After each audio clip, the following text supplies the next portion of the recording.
बुद्ध चिंतन श्री गुरुदेव दत्त श्री स्वामी समर्थ। तुम्हा सगळ्यांचे आपल्या चॅनलमध्ये खूप खूप मनापासून स्वागत। आज आहे बुधवार 19 नोव्हेंबर 2025 आणि उद्या आहे 20 तारीख। आज सकाळी 9:44 अमावास्येला सुरुवात झाली आहे आणि उद्या दुपारी 12:17 पर्यंत अमावास्या आहे। थोडक्यात काय, जेव्हा तुम्ही हा माझा व्हिडिओ बघेल तेव्हा अमावास्या सुरू झालेली आहे, म्हणजे आज सकाळी 10 वाजता अमावास्या सुरू झाली आहे। आजचा संपूर्ण दिवस आपल्याला अमावास्येच्या ज्या काही सेवा आहे, उपाय आहे त्या करायचे आहे आणि उद्या दुपारी 12:17 म्हणजे 12:17 संपणार आहे। उदय तिथीनुसार उद्या सुद्धा अमावास्या असणार आहे। आता हे 2 दिवस अमावास्या असणार आहे। कार्तिक अमावास्येला, ज्याला दर्श अमावास्या सुद्धा म्हणतात, ह्या दिवशी भगवान विष्णूंची सेवा, पितरांची सेवा सगळ्यात महत्त्वाची मानली जाते। तेच आपण आजच्या व्हिडिओमध्ये बघणार आहोत। व्हिडिओला सुरुवात करते सगळ्यात आधी। तर आता गुरुवार म्हटलं, आता उद्या अमावास्या असणार आहे। आधी एक गोष्ट क्लिअर करते ताई, उद्या आमचा 11 गुरुवार आहे, आम्ही धरू शकतो का? तर धरू शकता ताई। आम्ही उद्यापन करू शकता का? बघा, तुम्हाला एक सांगायचं आहे की स्वामी चरित्र सारामृताचं जर तुमचा 11वा गुरुवार असेल किंवा अगदी तुम्ही 9 गुरुवार करत असेल तर खरं तर आहे ना, आता गुरुचरित्र पारायणाचं उद्यापन हे अमावास्येला करत नाही। स्वामी चरित्र पारायणाचं उद्यापन किंवा तुमचे जे काही 11 गुरुवार आहे तर ताई त्याचं उद्यापन करू शकता का?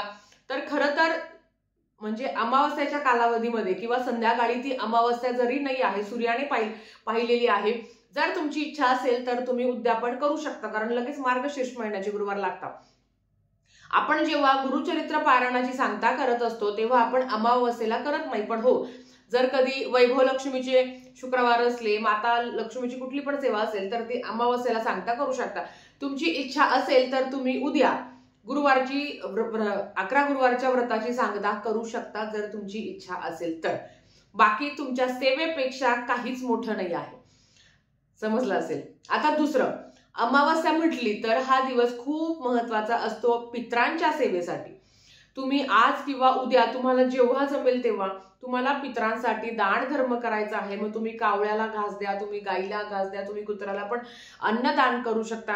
त्याच्याबरोबर ह्या दिवशी तर्पण विधी करणं सुद्धा महत्वाचं आहे। भगवान विष्णूंच्या सेवेमध्ये आपण भगवान विष्णूंना तीच प्रार्थना करायची असते की आपले जे कोणी मृत व्यक्ती आहे ते कुठल्या पण योनीमध्ये त्यांचा जन्म झाला असेल तर त्यांच्या प्रवासासाठी, त्यांच्यासाठी ती सेवा करायची असते। कारण हा दिवस आपण खरं तर पितरांची सेवा ही फक्त कृतज्ञता व्यक्त करण्यासाठी असावी, त्यांच्या आत्म्याला शांती आणि तृप्ती मिळावी म्हणून ती आपण सेवा करत असतो। तर आज नक्कीच तुम्ही पितरांसाठी दान धर्म, चांगले कर्म करू शकता।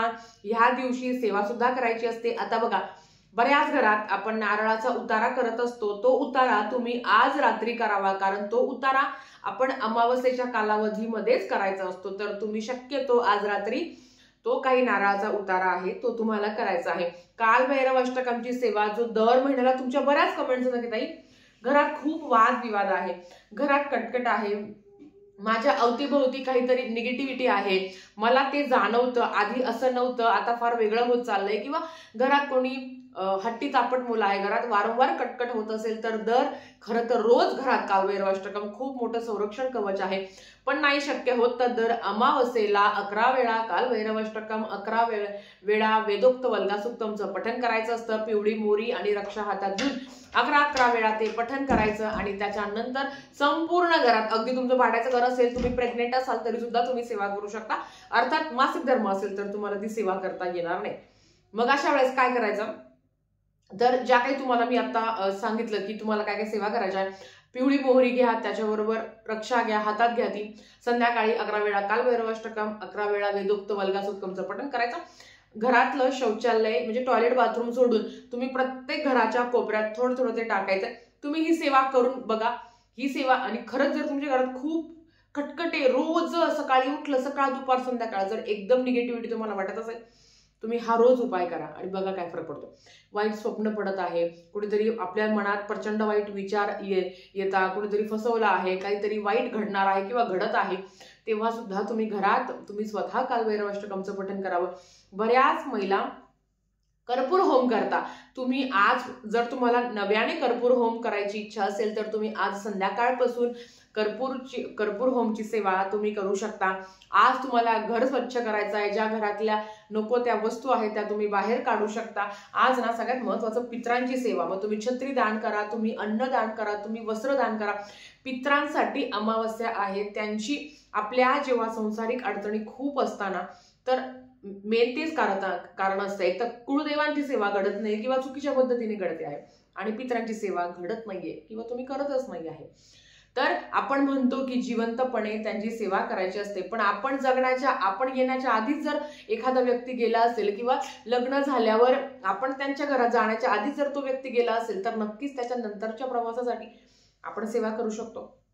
आणि पितरांना तुमच्याकडनं तुमची काही प्रॉपर्टी नाही, कारण त्यांनी जे काही कमवलं आहे ते तुमच्यासाठीच आहे, पण तुम्ही काय देता, आपण त्यांना खूप काही देणं लागतो। तर नक्कीच त्यांच्या स्मरणार्थ ज्या गोष्टी तुम्हाला करणं शक्य होईल त्या तुम्ही करण्याचा प्रयत्न करा। दर अमावस्येला पितरांसाठी ना दीपदान करायचं असतं। त्यांचा जो काही योनित त्यांचा प्रवास आहे त्यांच्यासाठी एक तो दिवा असतो। आता हा दिवा कुठे ठेवायचा, काही ठिकाणी असं असतं की जिथे माठ आपण घरात भरून ठेवतो, माठ आता थंडी असल्यामुळे माठ तर कोणी भरणार नाही, पण पंचपात्री आहे किंवा अगदी हंडा आहे, कळशी आहे, तिथे सुद्धा त्या ठिकाणी दक्षिण दिशेला तोंड करून बऱ्याच घरात दिवा लावला जातो। जर तुम्हाला ते करायचं असेल तर तुम्ही ते करू शकता। आणि पितरांसाठी कणकेचा दिवा असणं महत्वाचं आहे, नाही तर अगदी तुम्ही पंथी घेऊ शकता, पण कणकेचा दिवा घेतला तर उत्तम, किंवा साधी पंथी सुद्धा चालेल। तर तुम्ही जिथे तुमचं पिण्याचं भांडं आहे, जिथे तुम्ही प्यायचं पाणी ठेवता, अगदी हंडा कळकळशी तर प्रत्येक घरात भरून ठेवलीच पाहिजे, नाहीतर पंचपात्री ज्याला आपण म्हणतो तिथं असावीच घरात, पाणी भरून ठेवणं महत्वाचं आहे। तर तिथे तुम्ही दक्षिण दिशेला तोंड करून जे तुमच्या घरात तेल उपलब्ध आहे, मग तुम्ही मोहरीचं घ्या किंवा साधं तेल असेल तर त्याच्यामध्ये काळी मोहरी टाका आणि तुम्ही तिथे दीपदान करा, नाही तर घराच्या बाहेर दक्षिण दिशेला तोंड करून आपण जेव्हा आपल्या घराच्या बाहेर उंबऱ्याच्या बाहेर दक्षिण दिशेला तोंड करून मी माझ्या घरातून बाहेर जाईल तेव्हा माझी डावी बाजू आणि माझ्या घरात मी प्रवेश करेल तेव्हा माझी उजवी बाजू, अशा ठिकाणी तुम्हाला दीपदान करायचं आहे। दीपदान करत असताना खाली काहीतरी वाटी, डिश किंवा कागद ठेवा, त्याच्यावर तुम्ही दीपदान करू शकता। पितृ अष्टकमचं पठण करू शकता। आज नाही शक्य होत तर उद्या तुम्ही सकाळी उठल्यावर पितृस्तुती स्तोत्रमचं पठण करू शकता। रोज ही सेवा करायची असते। आपलं काय होतं ना, पितृपक्ष आठवला किंवा अमावस्येला ऍटलिस्ट तेवढं तर करू शकता की महिन्यातून एकदा त्यांच्या प्रती तुम्ही सेवा करू शकता। आणि जसं मी तुम्हाला सांगितलं की कार्तिक अमावस्या हा दिवस महत्वाचा आहे भगवान विष्णूंच्या सेवेसाठी।